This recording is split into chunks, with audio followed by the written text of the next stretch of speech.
Level playing field की बात हो रही है। क्या लेवल प्लेइंग फील्ड अब तैयार हो गया है? क्या नवाज शरीफ साहब पर लगा हुआ डिस्क्वालिफिकेशन का जो दाग है वो धुल जाएगा? क्या वतन वापसी के लिए उनकी राह हमवार हो गई है? और आज ये नारा लगाने की नौबत इसलिए पेश आई है कि पाकिस्तान पीपल्स पार्टी और पाकिस्तान मुस्लिम लीग नून तो मजबूत हो रहे हैं, लेकिन पाकिस्तान तहरीक इंसाफ तिनका तिनका बिखर रही है। तराजू के दोनों पलड़े बराबर होने का वक्त आन पहुंचा है। मरियम नवाज साहिबा का एक मशहूर नारा था कि तराजू के दोनों पलड़े बराबर होंगे, फिर इंतखाबात होंगे। तब्दीली आ नहीं रही, तब्दीली आ गई है। 2017-18 के अंदर ये नारा जुबान ज़द-ए-आम था। ये नारा उस वक्त लगाया जाता था जिस वक्त पाकिस्तान मुस्लिम लीग नून को कोई बड़ा ब्लो, कोई बड़ा झटका लगता था। जिस वक्त पाकिस्तान मुस्लिम लीग नून के ताहयात कायद मियां मोहम्मद नवाज शरीफ को सुप्रीम कोर्ट ने नाअहल करार दे दिया था, जिस वक्त उनको पार्टी सदारत से हटा दिया गया था। यह नारा उस वक्त लगता था जब पाकिस्तान मुस्लिम लीग नून टूट फूट का शिकार थी। यह नारा उस वक्त बुलंद होता था जब पीपल्स पार्टी कमजोर हो रही थी, तहरीक इंसाफ हर रोज मजबूत होती जा रही थी। और ये जो कुछ हो रहा है बड़ी तेजी से हो रहा है। किसी ने ये सोचा नहीं था कि इतनी तेजी से वक्त का बेरहम पहिया घूमेगा। इमरान खान हीरो से जीरो हो जाएंगे और नवाज शरीफ को जीरो से हीरो करने की तैयारी मुकम्मल कर ली जाएगी। अस्सलाम वालेकुम मेरे सादा से पाकिस्तानियों, मेरा नाम रेहान तारिक है और आप मेरा यूट्यूब चैनल और फेसबुक पेज देख रहे हैं। तब्दीली आ नहीं रही, तब्दीली आ गई है। 2017-18 के अंदर ये नारा जुबान ज़द-ए-आम था। ये नारा उस वक्त लगाया जाता था जिस वक्त पाकिस्तान मुस्लिम लीग नून को कोई बड़ा ब्लो, कोई बड़ा झटका लगता था। जिस वक्त पाकिस्तान मुस्लिम लीग नून के ताहयात कायद मियां मोहम्मद नवाज शरीफ को सुप्रीम कोर्ट ने नाअहल करार दे दिया था, जिस वक्त उनको पार्टी सदारत से हटा दिया गया था। यह नारा उस वक्त लगता था जब पाकिस्तान मुस्लिम लीग नून टूट फूट का शिकार थी। यह नारा उस वक्त बुलंद होता था जब पीपल्स पार्टी कमजोर हो रही थी, तहरीक इंसाफ हर रोज मजबूत होती जा रही थी। और आज ये नारा लगाने की नौबत इसलिए पेश आई है कि पाकिस्तान पीपल्स पार्टी और पाकिस्तान मुस्लिम लीग नून तो मजबूत हो रहे हैं, लेकिन पाकिस्तान तहरीक इंसाफ तिनका तिनका बिखर रही है। तराजू के दोनों पलड़े बराबर होने का वक्त आन पहुंचा है। मरियम नवाज साहिबा का एक मशहूर नारा था कि तराजू के दोनों पलड़े बराबर होंगे, फिर इंतखाबात होंगे। देखना यह है कि तराजू के दोनों पलड़े किस हद तक बराबर हो चुके हैं, और देखना यह है कि क्या इंतखाबात की घड़ी आन पहुंची है।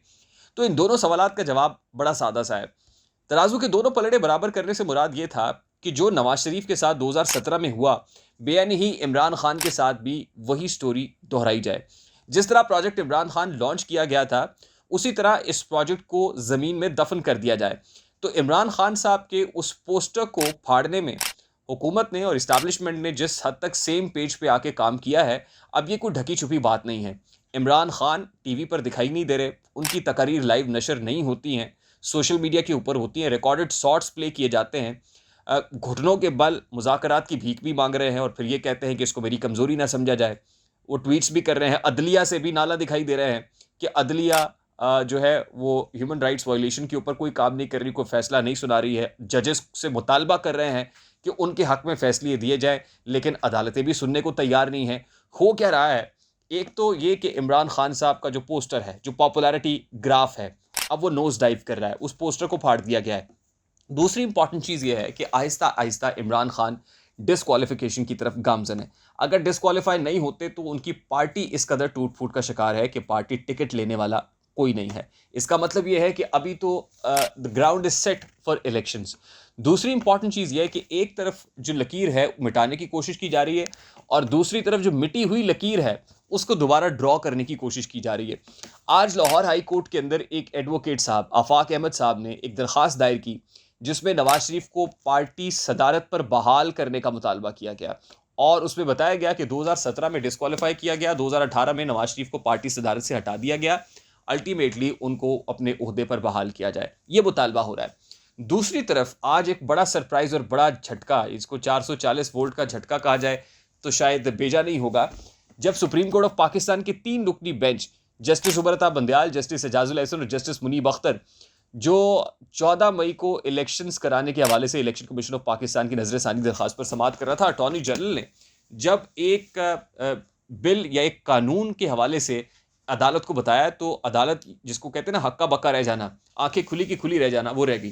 क्योंकि ये review of judgements in orders act 2023 बाकायदा तौर पर बिल की सूरत नाफिज हो गया है, क्योंकि उस पर सदर ममलिकत ने दस्तखत कर दिए हैं। अब इस हवाले से मुतजाद आरा मौजूद हैं कि जुमे के रोज़ ये बिल आया, बिल मंजूर किया गया, जुमे के रोज़ ही सदर ममलिकत ने दस्तखत किए, लागू हो गया।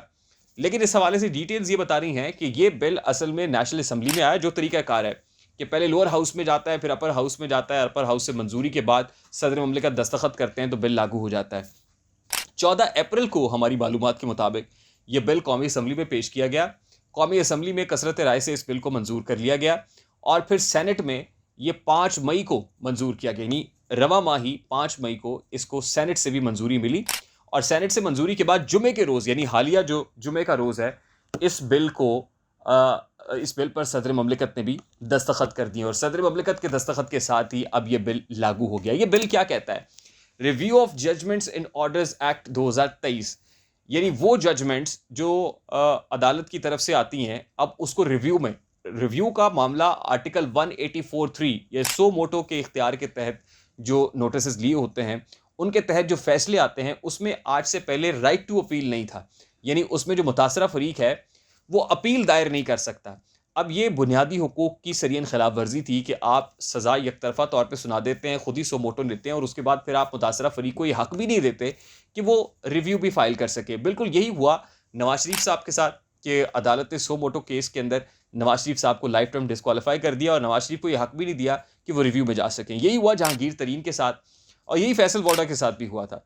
तो अब अल्टीमेटली जब ये review of judgements in orders act 2023 bill की सूरत में नाफिज हो गया है, तो 60 रोज़ के अंदर ये कहा जा रहा है कि जो इसके बाद यानी फैसला आने के 60 रोज़ के अंदर अंदर मुतासरा फरीक सुप्रीम कोर्ट में दरख्वास्त दायर कर सकता है और सुप्रीम कोर्ट का लार्जर बेंच इस दरख्वास्त को सुनकर फैसला देगा।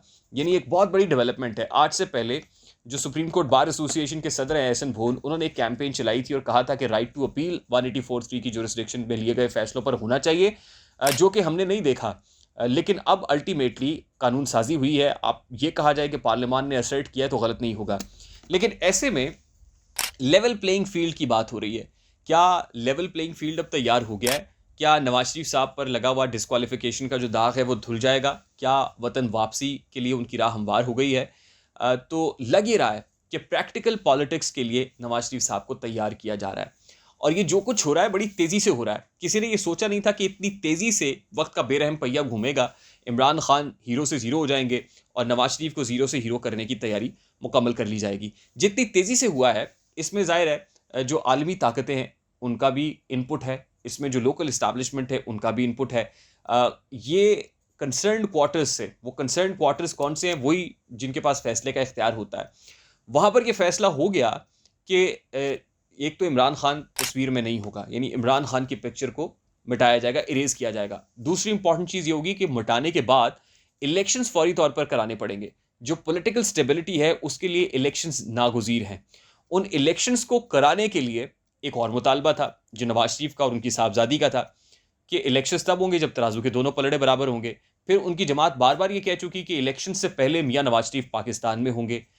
हालात ये बता रहे हैं कि जितनी तेज़ी से अमल हुआ है पोस्टर फाड़ने का, इमरान खान को ज़ीरो करने का, और दूसरी तरफ नवाज शरीफ साहब की बहाली का, यानी उनकी डिस्क्वालिफिकेशन को बिठाने का, पार्टी सदारत पे वापस आने का, उनको चौथी बार वज़ीर आज़म बनाने का जो प्रोसेस है, उसके तहत लग ही रहा है कि अब इलेक्शंस ज़्यादा दूर नहीं है।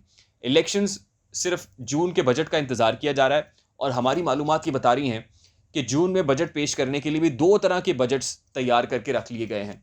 एक डॉक्यूमेंट वो है जो IMF के साथ होगा और दूसरा डॉक्यूमेंट वो है कि अगर IMF जो है वो मंजूरी नहीं देता तो IMF के बगैर बजट कैसे पेश करना है। दोनों तरह से हुकूमत ने तैयारी कर ली है। IMF के यहाँ दरवाजे पर दस्तक दी जा रही है, अगर दरवाज़ा खुल गया तो ठीक, नहीं खुला तो बगैर IMF के बजट पेश कर दिया जाएगा और इसहाक डार साहब बड़े कॉन्फिडेंट है। यही वजह है कि स्टॉक एक्सचेंज के अंदर भी मस्बत इशारे देखने को मिल रहे हैं और आने वाले दिनों में जो बजट है वो अवामी रिलीफ का बजट पेश किया जाएगा। पॉपुलर डिसीजंस होंगे, मैं बार बार कह रहा हूँ, और उसका अंदाज़ा आपको इस 1 जून से ही हो जाएगा जब पेट्रोलियम मसनूआत की कीमतों में कमी वाक़ई होगी। अल्टीमेटली ये रिलीफ तैयार किया जाएगा, ये भी ग्राउंड सेट किया जाएगा इलेक्शंस के लिए। अब देखिए इमरान खान साहब को मीडिया से आउट कर दिया गया है और मरियम नवाज साहिबा ने जो जलसे हैं वो शुरू कर दिए हैं। कल भी एक जलसा हमने लिबर्टी चौक में देखा, वो लिबर्टी जहाँ पर पाकिस्तान तहरीक इंसाफ के लोग इकट्ठे हुआ करते थे और इमरान खान खिताब किया करते थे। हालात बिल्कुल मुख्तलिफ है कि वहाँ पर अब तहरीक इंसाफ नहीं है बल्कि मुस्लिम लीग नून और मरियम नवाज खिताब कर रही हैं। उससे पहले मरियम नवाज साहिबा का जलसा देखा और जलसों के हवाले से एक शेड्यूल तैयार कर लिया गया है, यानी जितना ज़्यादा आप टीवी पे रहेंगे, स्क्रीन पर रहेंगे, उतना अच्छा नैरेटिव बिल्डिंग हो जाएगी। जैसे जैसे रिलीफ आएगा, फैसले होंगे, वैसे वैसे तकरीर देखने को मिलेगी। जितना और प्लानिंग ये है कि एयर टाइम आप ज़्यादा से ज़्यादा लें, या तो एयर टाइम आप लें, तकरीरें करें, या फिर आप एयर टाइम उनको दें जो पाकिस्तान तहरीक इंसाफ छोड़ रहे हैं। वहाँ से वो पीटीआई छोड़े, फौरी तौर पे प्रेस कॉन्फ्रेंस आ जाए, यानी बार बार लोगों के ज़हनों में ये अज़बर किया जाए कि पीटीआई के साथ अब कोई नहीं खड़ा हुआ।